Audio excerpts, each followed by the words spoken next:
Boa noite a todos. É bonito de ver a casa cheia, né? E na noite de hoje, né, com a leitura que já foi uma prece inicial, hoje nós vamos fazer, não é bem uma palestra, nós gostaríamos que fosse mais como um estudo, né, a respeito sobre esse tema que nós colocamos: não existe a morte na criação divina. Porque se nós entendemos Deus como sendo aquela inteligência suprema, criador de tudo e de todos, perfeito, bom, ele faria alguma coisa e depois simplesmente deixaria de existir? Acabaria? Então, a doutrina dos espíritos, ela tem como característica nós refletirmos. E com isso, a nossa fé, ela passa a ter uma convicção pelo raciocínio lógico. E não simplesmente por crer porque uma religião diz que assim deve ser. Mas é porque a nossa consciência, o nosso pensamento concorda com os princípios divinos. E aí então passa a ser uma fé raciocinada. Sendo assim, nós vamos... Então, há um paradigma, né? Há uma ideia conhecida por todos de que existe o fim de algo ou alguém, não é verdade? Então a gente acha que tem o fim dessa flor, existe, né, o cemitério lá, que a pessoa morreu, acabou, né? Apesar que os cristãos, de um modo geral, acreditam em algo depois desse momento.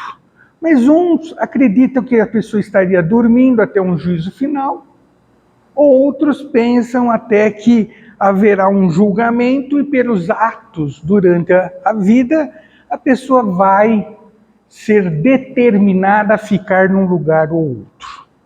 Pois bem,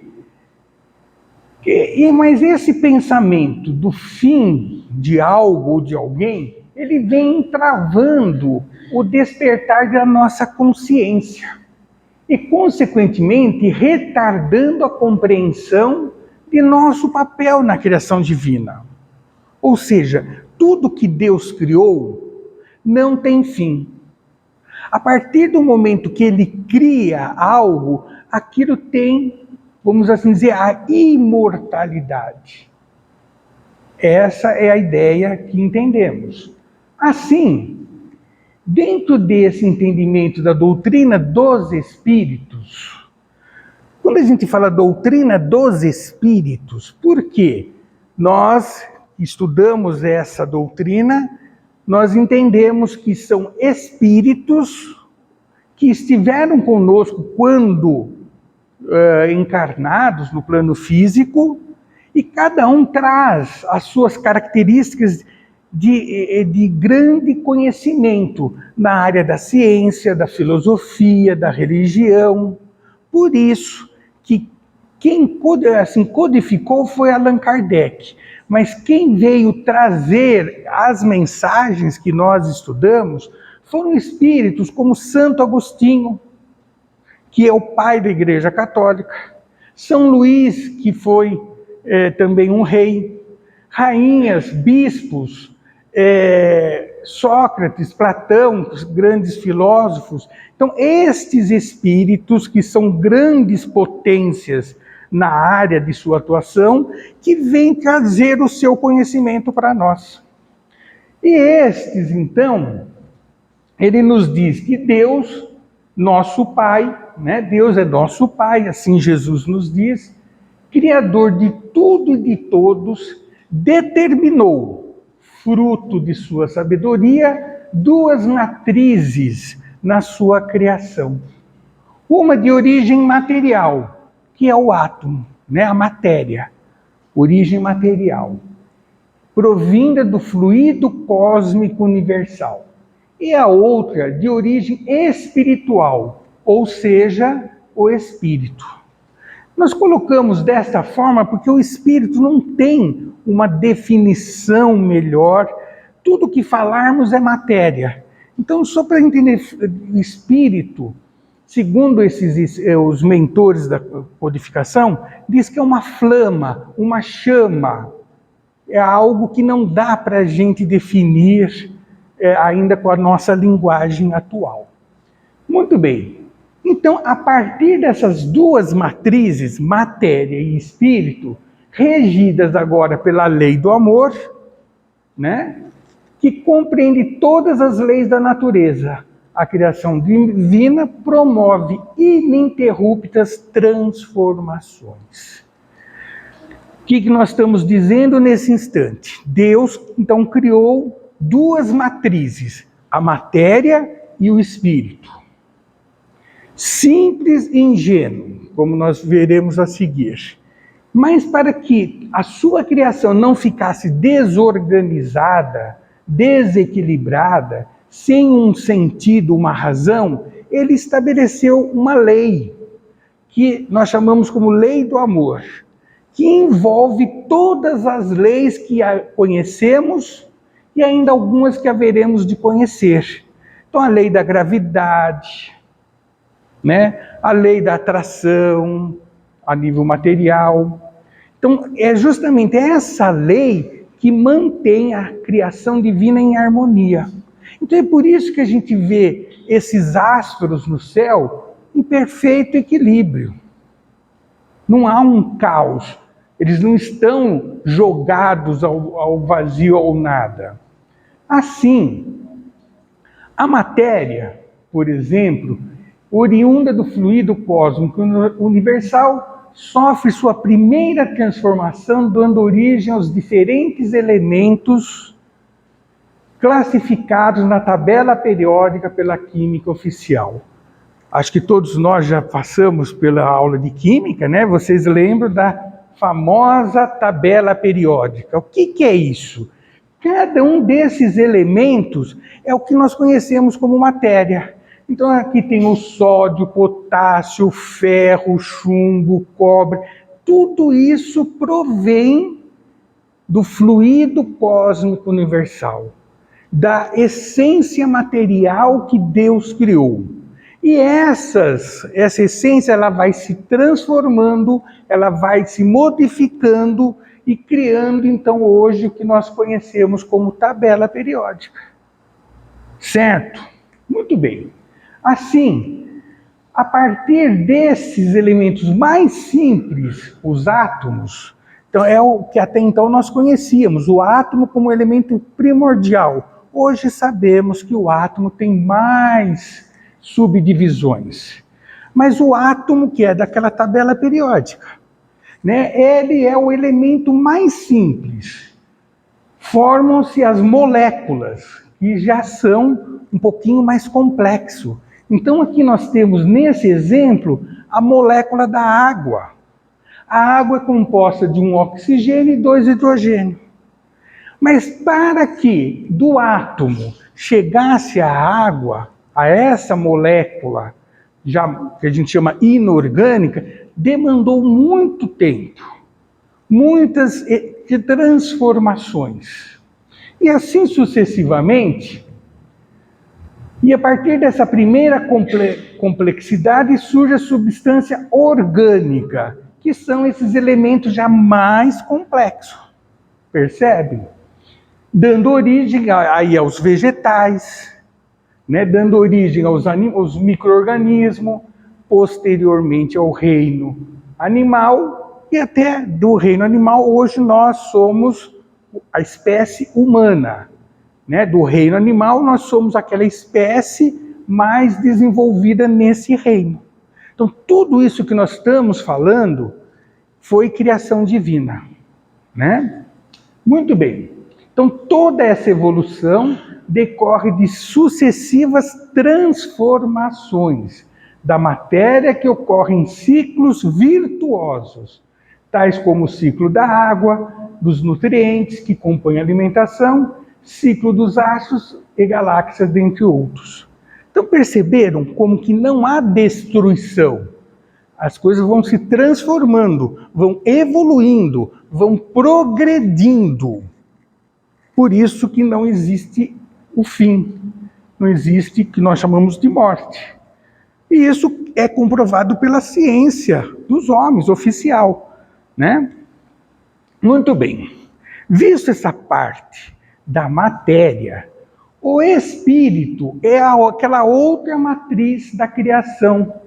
Também está sujeito à imposição da lei divina, que determina o progresso continuado. Então, o espírito, o que caracteriza o espírito? O fato de ter inteligência e ter sentimento. A matéria não tem sentimento. A matéria não pensa, não sente. O ferro, o aço, não. Então, aquela natureza que nós falamos que é uma linguagem, um pensamento, o sentimento, provém da matriz espiritual. São as duas bases da criação divina. Muito bem. Então, com isso, a doutrina dos espíritos esclarece esta afirmação através do raciocínio lógico, a partir das observações de fatos e fenômenos existentes no nosso cotidiano. O que isso está mostrando? Que esta doutrina, ela não se baseia em dogmas, em rituais, em ideias concebidas por homens, mas assim pelo raciocínio lógico, pela dedução, né? Então, se Deus é perfeito, ele não ia criar algo imperfeito. Ele não ia criar algo que não desse certo. Ele não ia criar algo que depois ia simplesmente terminar, acabar. E tanto é verdade que todos vocês conhecem uma lei na química, a lei de Lavoisier, que ele diz que nada se cria, nada se acaba, tudo se transforma.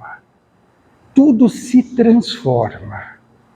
Então, essa ideia que estamos trazendo é para a gente entender o que sucede conosco após aquilo que nós chamamos de morte, né? Vamos ver mais para frente. Assim como a matéria, o espírito em sua origem também é simples e ingênuo, né? O seu ponto de partida é aquele pontinho aqui embaixo. E aí, à medida em que ele vai tendo experiências, à medida em que ele vai procurando sanar necessidades, aí ele vai crescendo no sentido de conhecimento e no sentido de relacionamento, que gera sentimento de afetividade ou de ódio, de perdão ou de ira, cólera, percebem? Então é fruto das experiências que nós temos à nossa frente. Então Deus nos dá a liberdade de crescermos, não nos impõe nada, mas Ele deixa uma lei. E uma das leis, da face da lei, é lei de ação e reação, de causa e efeito. Eu posso fazer o que eu bem entender, mas eu vou responder por aquilo que eu fizer. Percebem? E é através dessas experiências de acertos e erros que nós vamos desenvolvendo, crescendo, melhorando. Só que nós, numa existência como esta, que nós estamos agora, que seja de 80, 90, 100 anos, é impossível nós conseguirmos conquistar, conhecer tudo que temos pela frente para aprender. É impossível nós nos transformarmos, os nossos sentimentos, todos eles, para melhor. Então, como tudo é ciclos, nós entendemos que o espírito, ele também tem esse ciclo. Assim como a chuva tem o ciclo, o espírito tem. através da encarnação. Quando ele passa por aqui, pelo plano físico, tem a oportunidade de aprender, de se relacionar e sair com uma bagagem de experiência espiritual. Ele não vai levar nada material. Como dizem, né, que caixão não tem gaveta. Então não adianta você não vai levar título, dinheiro, nada. Você vai levar o quê? Experiências de conhecimento e moralidade. Muito bem. Então, à medida que vai se relacionando com a matéria, que é o plano físico, e com outros espíritos, que são as pessoas, vai adquirindo conhecimento progressivos, desenvolvendo o senso intelectual e moral. Então, esta que é a base do nosso entendimento. Mas isso nos abre um horizonte tão grande. Você saber que você não tem o berço como ponto de partida. E você não tem a sepultura como ponto de chegada. Não. Isso podemos dizer que é o que percorre um ciclo de experiências, mas não o fim. Assim, como na matéria existem os ciclos virtuosos, quer dizer, positivos, úteis, né? O exemplo da água, né? Então nós temos a precipitação lá da nuvem, né? Aí a água escoa, né, pelos vales, outra parte infiltra na terra, formando os lençóis subterrâneos, a parte que fica na superfície, que são os rios, lagos, oceanos, evapora e volta, né, na forma de nuvem. Não é assim que a gente aprende na escola? Veja que interessante. Então a gente começa a entender o valor das coisas. E tudo que existe, por existir, é por consentimento de Deus. Tem um fim útil. E como a gente diz aqui já em outras oportunidades, então agora a gente entende a razão de existir vulcões, terremotos. Porque se não fosse assim, a Terra com o tempo ficaria tudo um plano. Sendo um plano único, ficaria um pântano. Não haveria vida. Então, havendo essa irregularidade promovida pelos terremotos, pelos vulcões, então existe a vida, porque a água percorre formando vida, dando oportunidade para que tudo que tem vida prospere, progrida, cresça. Pois bem, assim, o espírito, por sua vez, tem como habitat natural o plano espiritual, né? Então, aqui nós temos duas realidades.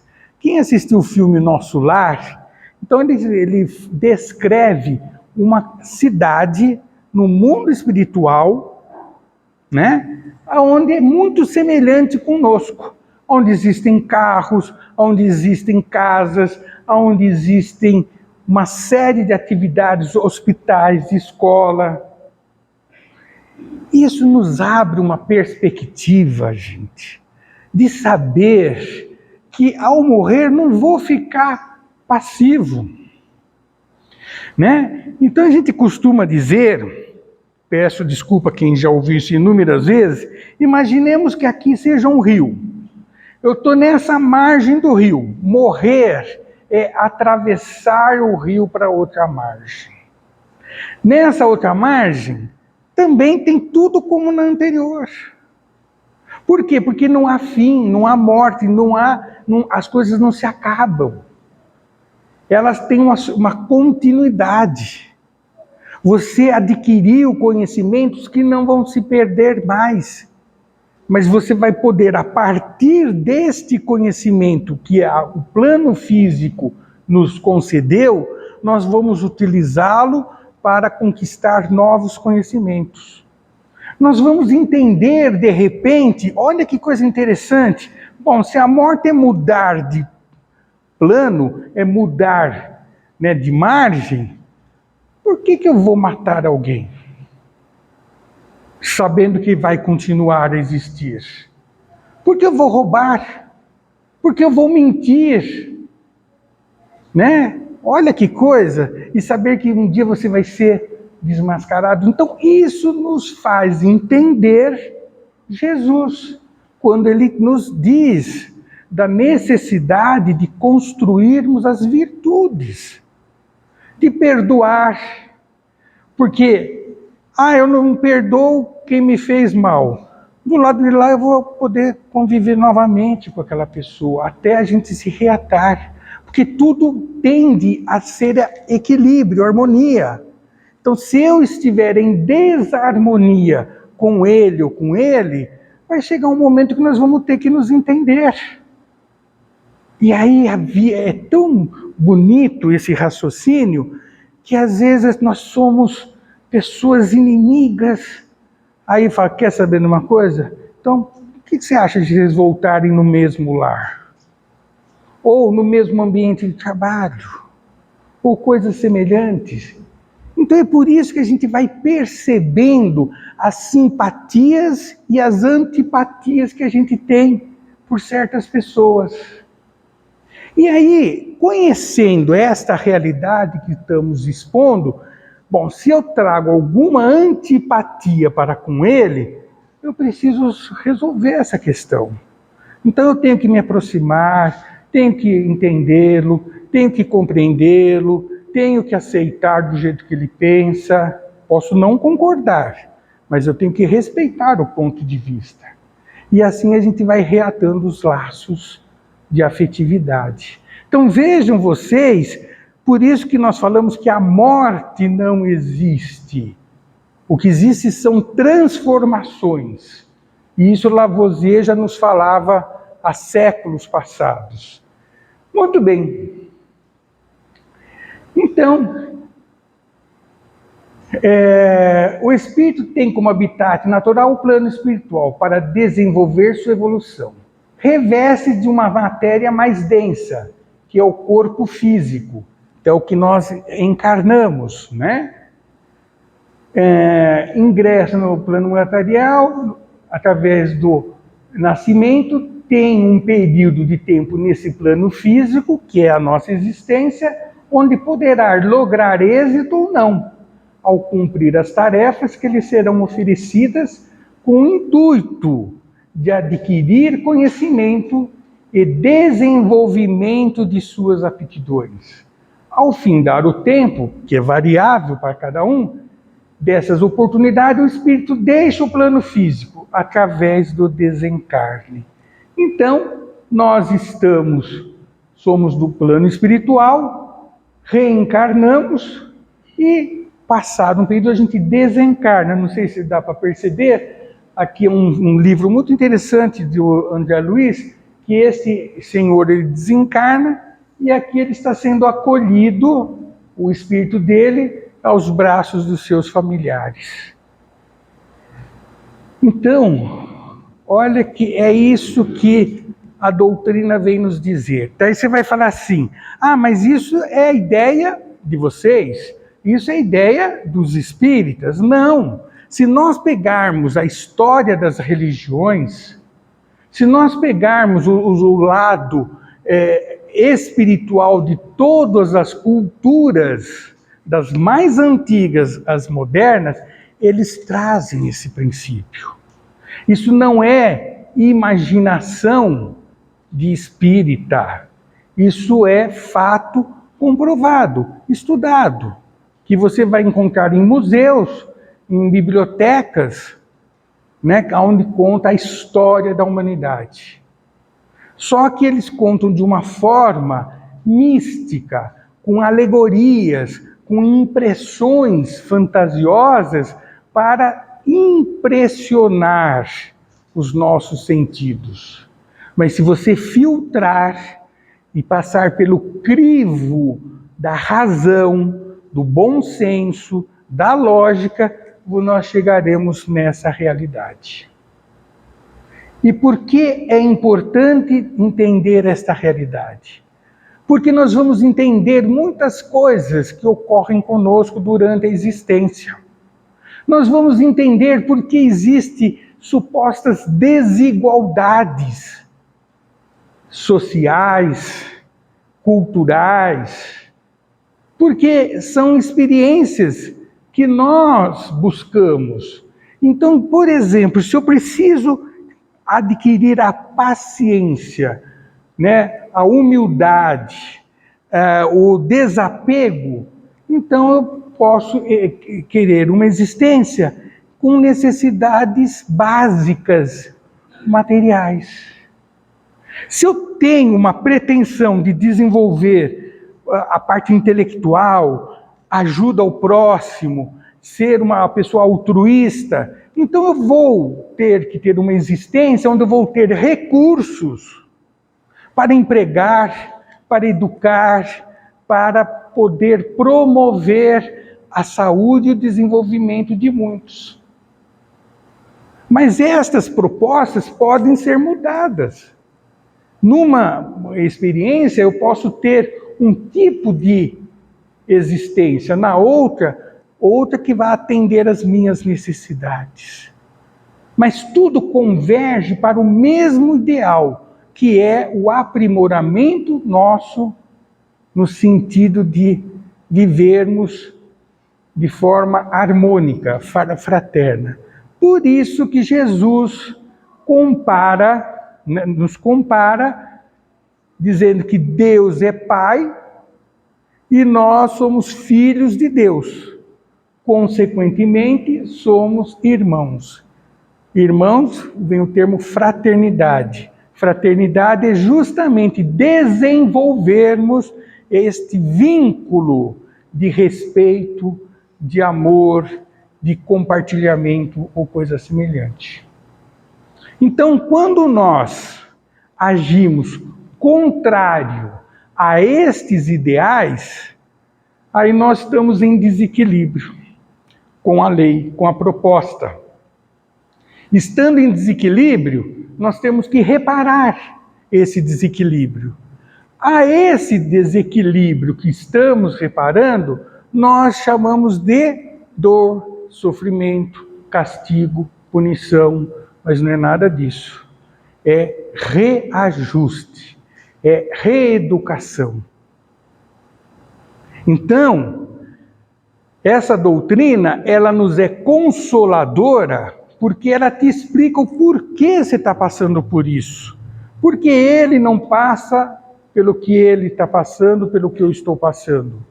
Mas cada um de nós estamos passando por situações para nosso bem-estar. Por quê? Porque Deus é bom, Deus é justo, Deus é perfeito, Ele quer o melhor para a sua criação, que somos nós. Percebe? Muito bem. Continuando. Então a morte, né, que é o que nós simplesmente retornando ao seu habitat de origem, o plano espiritual, onde decorrido um período de tempo, tomará nova disposição de retornar ao plano físico para dar continuidade à sua jornada evolutiva. Então, nesse exemplo da reencarnação, nós temos a pessoa já madura, depois se precipitando para o desencarne, nascendo novamente, e assim este é o nosso ciclo. É assim que nós entendemos. E em cada ciclo desse, nós devemos construir amizades, simpatias, conhecimento. Desculpa a redundância em sempre estar falando essas mesmas coisas, mas é porque isso precisa ficar bem claro para nós.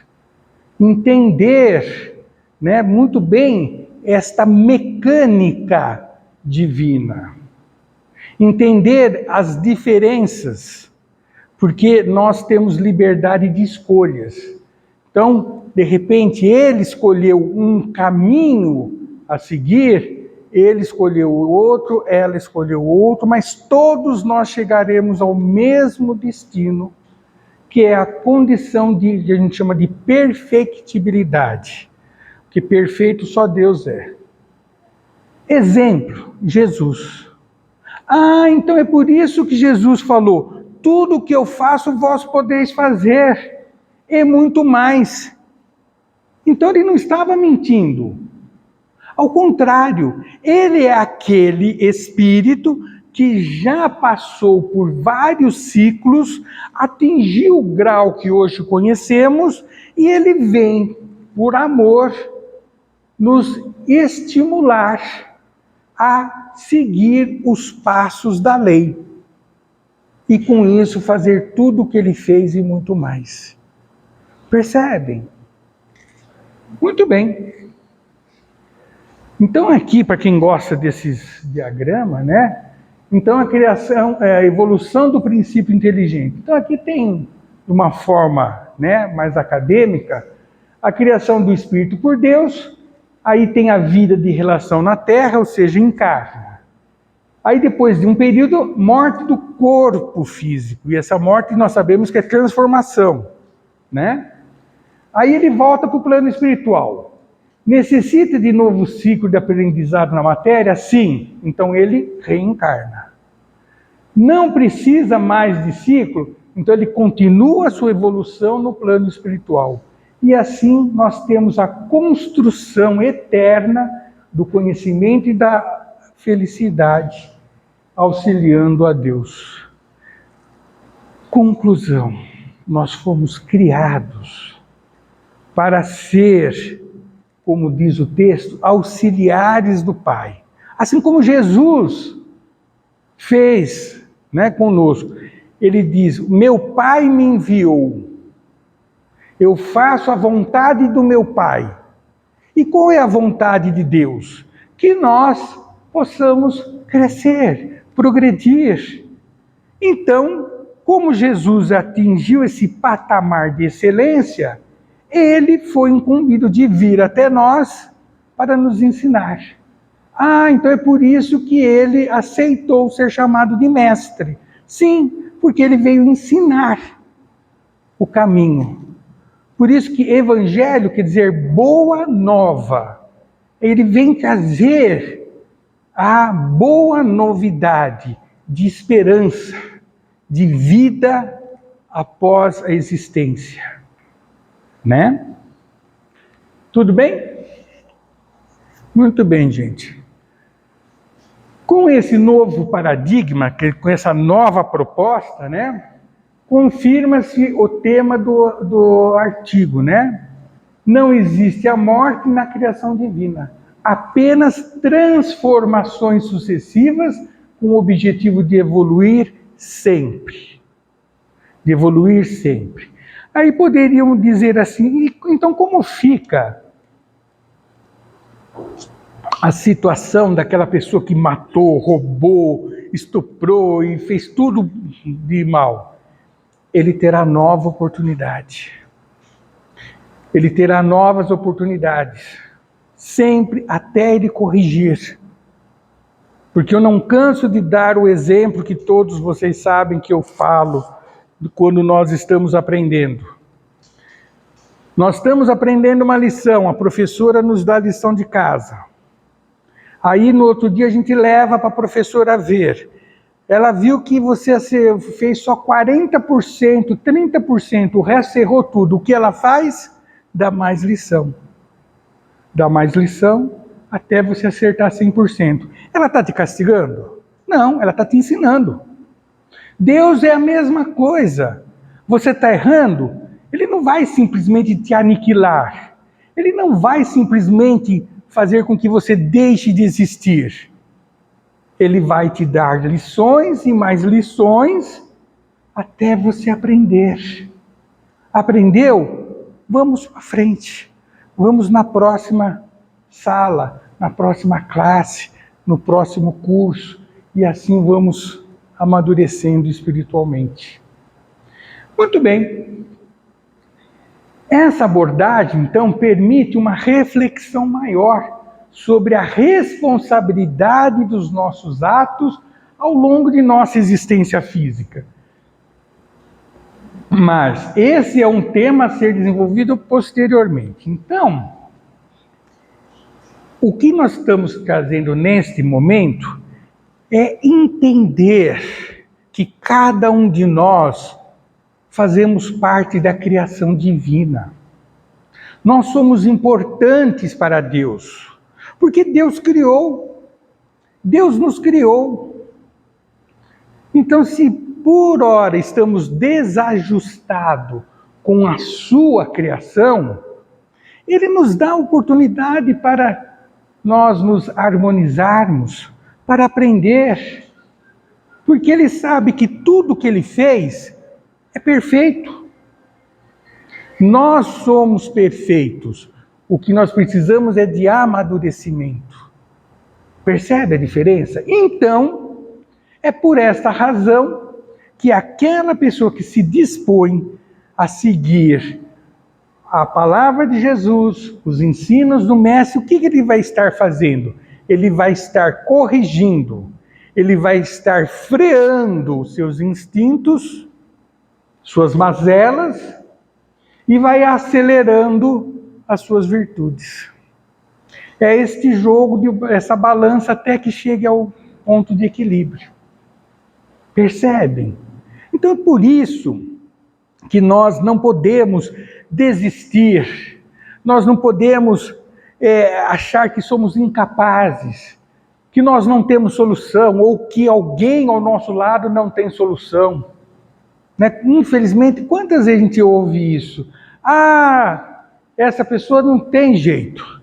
Ah, aí vem então aquelas coisas extremas, pena de morte. Né? Olha que absurdo, gente, pena de morte. Se Deus não nos dá a oportunidade, tenho o direito de tirar a oportunidade do próximo em crescer, em corrigir-se. Ah, mas ele só faz coisa errada. Tá bom, mas o dia virá em que a lição dele vai ser um pouquinho mais severa, até ele sentir o quanto dói, né? A rebeldia, a ignorância, a cólera e coisas semelhantes. É isso que a doutrina nos fala. Assim, aproveitemos as oportunidades de crescimento que o Pai nos oferece. E é real. Então, vamos entender. É difícil, sim. Mas aqueles momentos que nós chamamos de momentos difíceis, amargos, dolorosos, onde a gente sente às vezes a falta de algo ou de alguém, isso não é castigo, gente. Isso não pode ser visto como punição.